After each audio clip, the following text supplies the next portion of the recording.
Am I the a-hole for giving my stepdad a sign that says you are not the father during Christmas dinner? My mom and stepdad have been together since I was 5, married since I was 6, and I'm now 20. My dad died when I was 5. He and mom were separated but not divorced when he passed away, and mom started dating my stepdad a few weeks later. I met him about 5 months after my dad died, and he moved in with us after a year, and they married 14 months after that. My mom really wanted me to have a dad and found my stepdad a good partner and someone who could be a good dad to me. Only I never wanted another dad. So, I always called him by his first name and referred to him as my stepdad. He and I have butted heads over this a lot, as he thinks I should be his daddy's little girl. I think it's crazy that he feels I owe him that, and owe him from the start. It annoys me how often he likes to bring up that my dad's dead, and the fact I hardly remember him, because a lot of my memories faded with time. And when I was 7, my grandpa died, who raised my dad after my grandma died when dad was a baby. So, I lost all contact with that side. The older I get, the worse it gets. And even with 3 boys, he is still focused on me being his little girl. I have told him that I appreciate him, but I won't ever call him dad.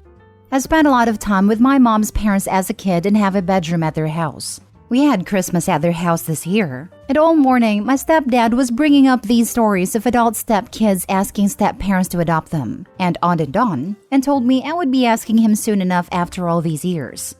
He found this article on Facebook about a woman asking her stepmom to adopt her, where she talked about it being insulting to call her stepmom, because she was always a mom to her. He said that was him with me, how I only ever had him as a dad, etc. It got on my nerves. I told him to stop. So did Grandma, who told him nobody wanted to hear about that at Christmas, but he would not let up.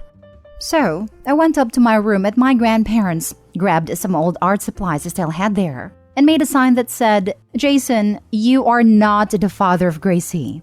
Think the Maury show and how that was like a meme for a while.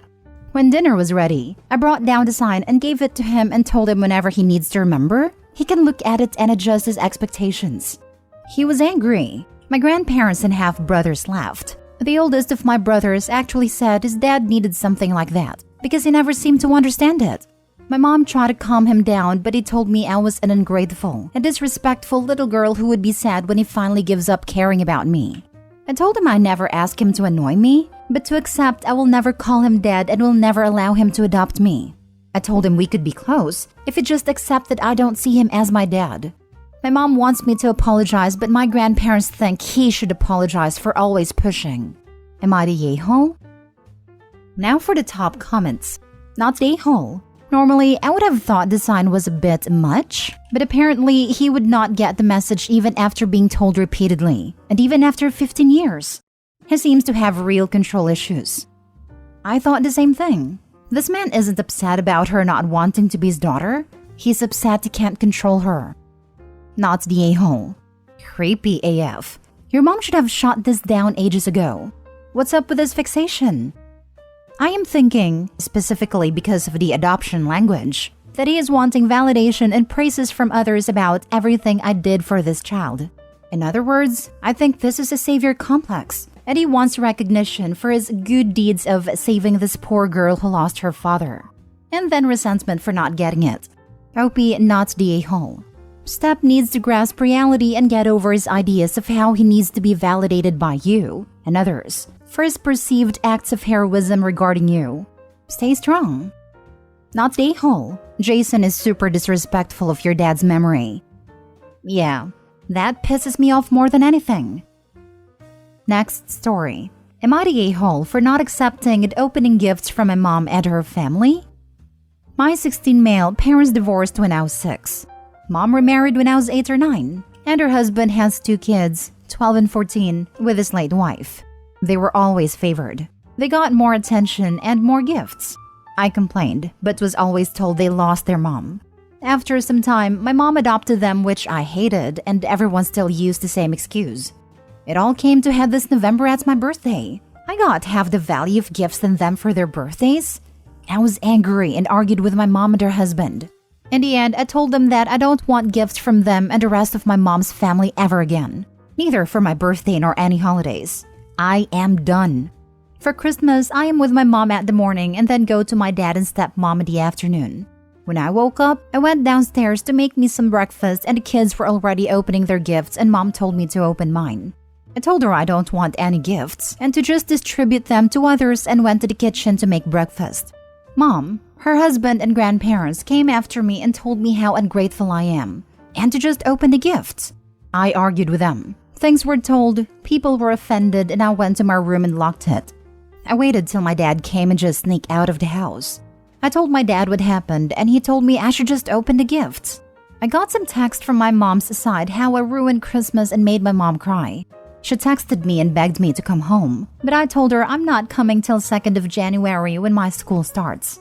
Should I have just accepted the gifts or am I the a-hole? Not the a-hole. You were clear in your expectations. You expected equal treatment, didn't receive it, and let them know you'd no longer tolerate it. It's a shame your mother allows and encourages this. Do you live with her? Can you stay with your dad? And I'd point out that you didn't ruin anything. Her treatment of you ruined things, and I'd even ask her why she cares so much. Thank you. My school is in my mom's city, so I'll live with her. My dad is in another city 40 minutes away. I still have 2 years to go. I hope I make it. There is always tension in my mom's house when I'm there. We went to family therapy, but I always felt I was being gaslighted by everyone. I'm just done. Not the a-hole. Enough with their BS. Instead of the presents, imagine your mom and stepdad are serving you a disgusting soup every year. You taste it year 1, you don't like it, and it makes you sick. Next year, same.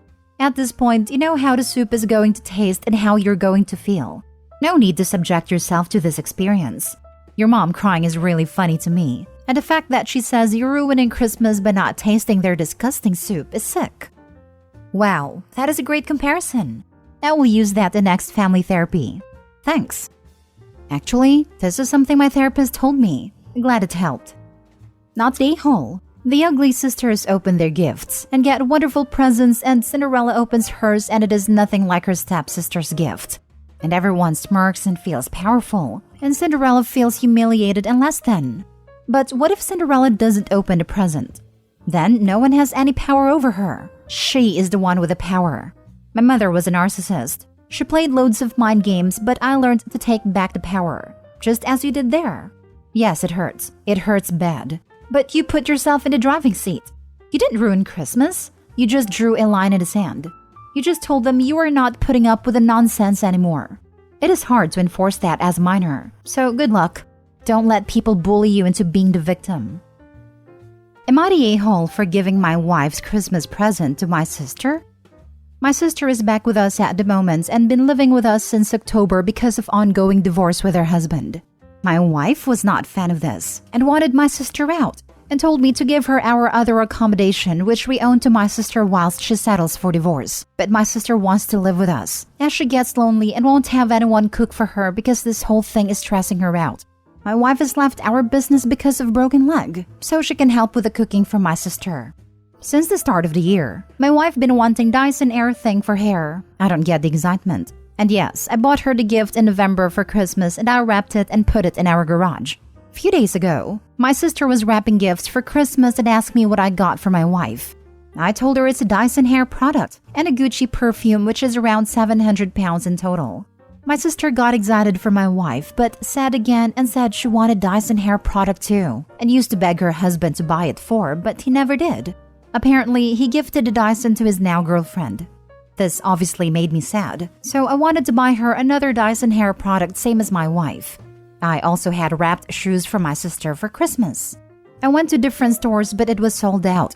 I looked online and it would only be delivered after Christmas. Because there was no option for my sister, I just removed the name sticker and put my sister's name, and gifted the Dyson I bought for my wife to my sister. Keep this in mind, I bought my wife extra Gucci perfume, so she still got the gift.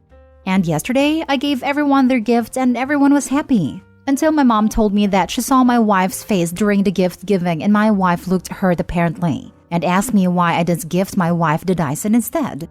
I thought she was happy with the gift perfume I gave.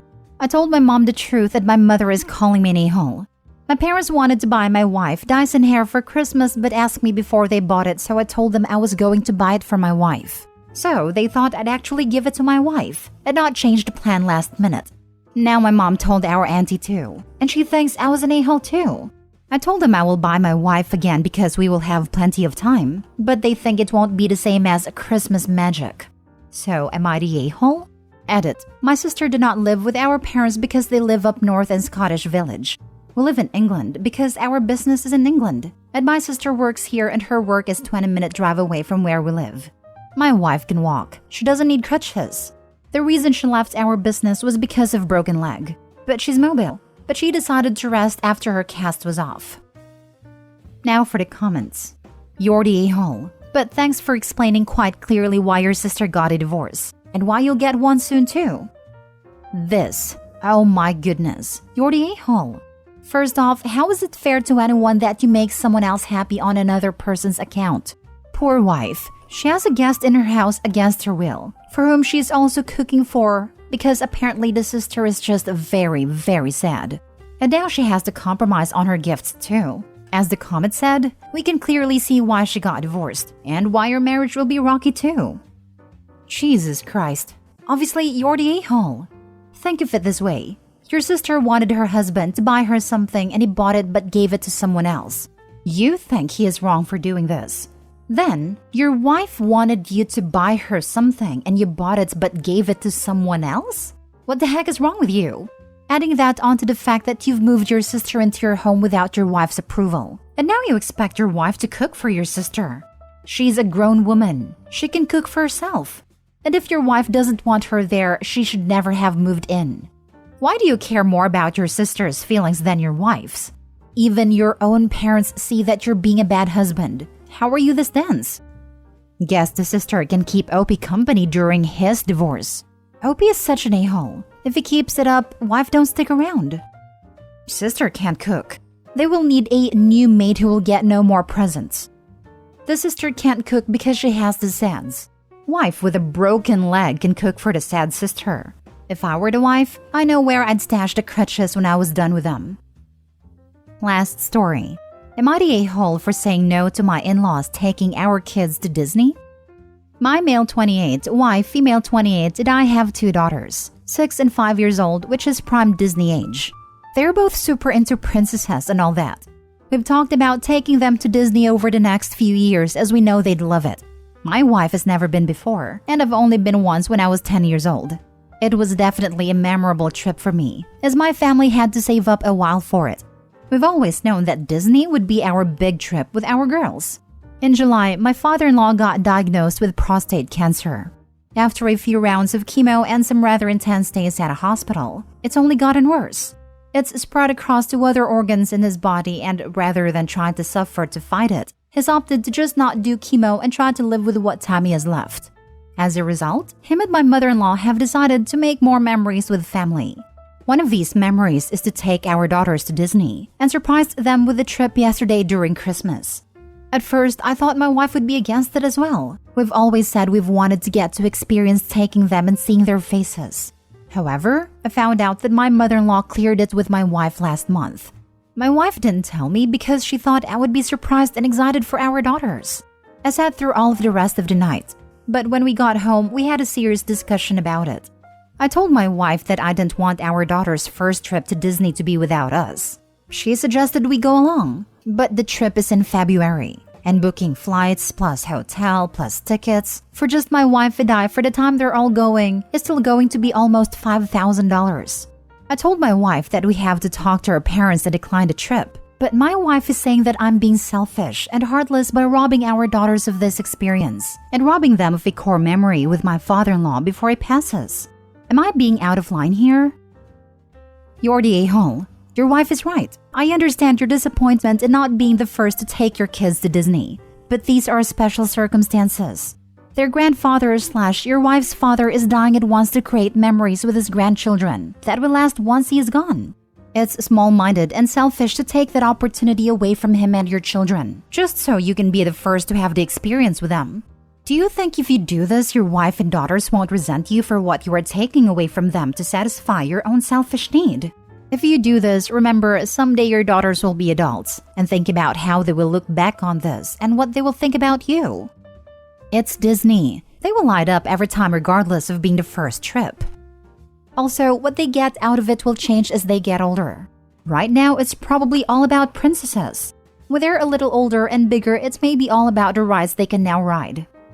You're the a-hole. Don't take this incredibly thoughtful and meaningful gift away from your children, especially when it is a chance to create some core memories with a grandfather who doesn't have much longer to live.